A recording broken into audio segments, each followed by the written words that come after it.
everyone, I'm Marianne with the Broomfield Library. Thanks for joining me for a story today. We're going to be reading Ganesha's Sweet Tooth by Sanjay Patel and Emily Haynes, and we're reading this with permission from Chronicle Books, copyright 2012.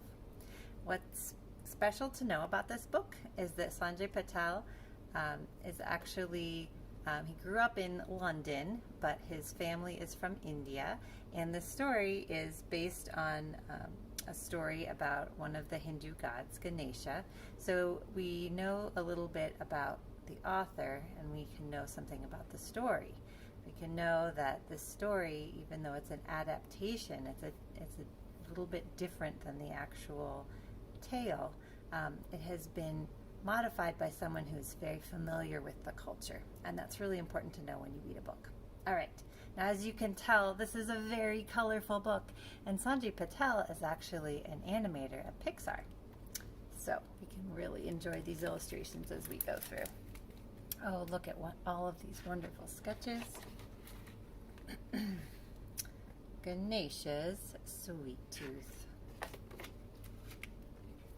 Ganesha is a Hindu god. He's very important and powerful, and a tad chubby. But when he was a kid, he was just like any other kid, except that he had an elephant's head and cruised around on a magical mouse, collecting fruit, rice, sweets, and other gifts from the temples in his neighborhood. Good balance too. Ganesha loved to eat sweets and candy, especially the traditional Indian dessert laddu. He's got piles of it. His friend Mr. Mouse could eat only one at a time, which was okay by Ganesha. He didn't want to share all his laddus. Squeak! One day, while Ganesha and Mr. Mouse were out looking for sweets, they discovered a new kind of laddu. The Super Jumbo Jawbreaker Laddu. It's rolling out like a gumball machine. Ganesha snatched up the shiny treat and was about to eat it right there on the spot. Squeaked Mr. Mouse. Don't eat it! It's a jawbreaker. It'll break your tusk. But I'm a god, said Ganesha. I'm invincible. Ganesha popped the laddu in his mouth. He bit down and, oh, you can see Mr. Mouse is worried. Snap! Oh no! Mr. Mouse yelled. How will I ever put my tusk back on? Ganesha wailed. Ganesha was very clever and tried all sorts of ideas. What if I tie it on with string? What if I stick it on with glue? Maybe I could just hold it with my hand? But nothing worked. I look lopsided, he said. Everyone will laugh at me. No, they won't, said Mr. Mouse. Everyone loses their teeth, and besides, you already have an elephant's head, and your friends still love you. Oh dear, how is Ganesha feeling?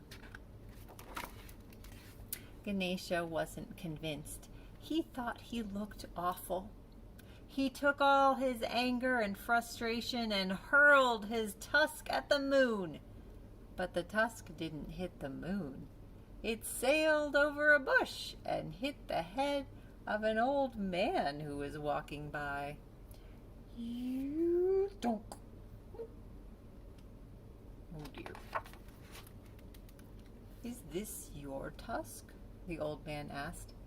I'm sorry, said Ganesha. I didn't mean to hit you. I was aiming for the moon. What's your name? I'm Ganesha, and this is Mr. Mouse. You're Ganesha? The old man exclaimed. I've been looking for you. I'm Vyasa, the poet, and I need a special scribe for a poem. It's so long that no man could ever write the whole thing. All the pens in the world would break before it was done. I'm not a man, said Ganesha, and I love stories, but I don't have anything to write with. What about your tusk? Vyasa asked. That's just a big tooth, Ganesha said. It's a very special tooth, Vyasa explained, handing Ganesha a piece of paper. Give it a try. Ganesha took the paper and pressed down with the tip of his tusk. It made a mark. Ganesha was so excited that he drew a flower and a tree and a picture of Mr. Mouse, along with a few of his other favorite things. I love how the dots are dots, but also lines at the same time. So cool. Can you figure out what this is? Yeah, row. It's a tiger. I love my tusk, said Ganesha. I'd be happy to help you. What's the story about? The very beginning of things, said Vyasa. It's rather hard to sum up. It's called the Mahabharata.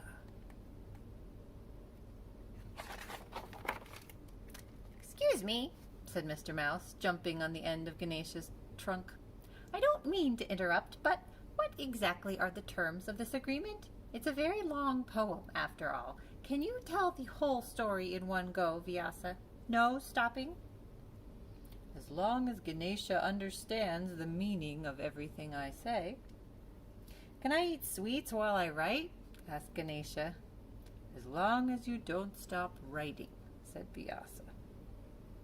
Ganesha and Mr. Mouse agreed. Let's begin. One of the cool things about this page is that we have numbers to see where to go and lines. Look at that. You can see the sequence. As Vyasa spoke, Ganesha put his tusk to the paper and began writing. Soon he forgot all about the super jumbo jawbreaker Ladu and how funny he looked. He even forgot about the sweets he wanted to eat. Long ago, Vyasa said, there lived a very brave king of Hastinapur. One day when he was out hunting, he happened upon a beautiful woman sitting on the banks of the Ganga River. And he begins telling the story. And the story has so many things happen. Our page is filled. 100,000 verses later, Ganesha put down his tusk. The Mahabharata, the great epic of Hindu literature, was complete.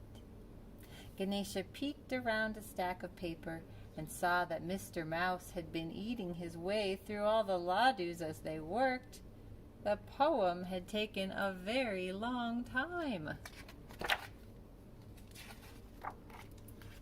But Ganesha was happy to see there were still a few left for him and his friends. So we have a note from the author. The story of how Ganesha broke his tusk is one of the most popular legends in Hindu mythology. And in it, the poet Vyasa asks the great god Ganesha to transcribe the Mahabharata, which is an ancient epic Sanskrit poem. And Ganesha agrees to help as long as Vyasa can recite it without stopping. Soon after they begin, Ganesha's pen breaks. In order to keep writing, clever Ganesha quickly breaks off his tusk and uses that to finish recording the tale. So the version that we read is a little different. Ganesha's sweet tooth is not a retelling of this classic legend, though it is loosely based on the story. So they changed some of the elements and made some things a little bit silly, like Mr. Mouse and the Jawbreaker. So it's always helpful to know when you're reading a retelling or a version of a story that has a long history. It's helpful to know who wrote it and to know more about it. So those author notes are really important to find in stories. Always want to make sure to read those too. All right, well, I hope you enjoyed this fun, colorful book, and I wish you a very happy day. Take care.